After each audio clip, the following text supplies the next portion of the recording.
جب نبی کریم صلی اللہ علیہ وسلم کا نکاح حضرت خدیجہ الکبریٰ کے ساتھ ہوا تو ان میں سے آپ کی 4 بیٹیاں تھیں، 4 صاحبزادیاں تھیں اور ایک صاحبزادہ ابو قاسم پیدا ہوئے۔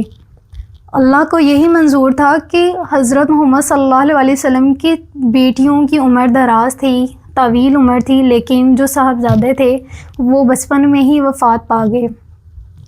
جب آپ صلی اللہ علیہ وسلم کے صاحبزادہ وفات پا گئے تو عرب کے جو کفار مکہ تھے انہوں نے خوشیاں منائی، ان کے سرداروں نے خوشیاں منائی۔ ان میں سے ایک سردار جن کا نام عاص بن وائل تھا، عاص بن وائل نے ایک محفل میں کہا کہ آپ صلی اللہ علیہ وسلم کی تو لڑائی ختم ہو گئی ہے، جو ایک بیٹا تھا وہ بھی وفات پا گیا ہے۔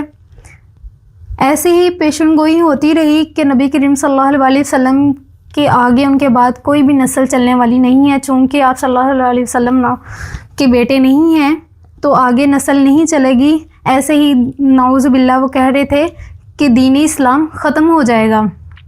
کفار جو تھے، کافر جو تھے، وہ خوش ہو رہے تھے، خوشیاں منا رہے تھے۔ چونکہ عرب کے لوگ بیٹے ہوتے تو خوشیاں مناتے، جب بیٹیاں ہوتی تو اپنے منہ چھپاتے، لیکن کفار مکہ کے جو کافر تھے وہ بیٹیوں کو زندہ ہی دفن کر دیتے تھے۔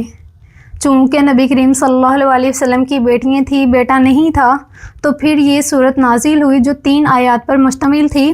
اِنَّا أَعْطَيْنَاكَ الْكَوْثَرَ فَصَلِّ لِرَبِّكَ وَانْحَرْ إِنَّ شَانِئَكَ هُوَ الْأَبْتَرُ۔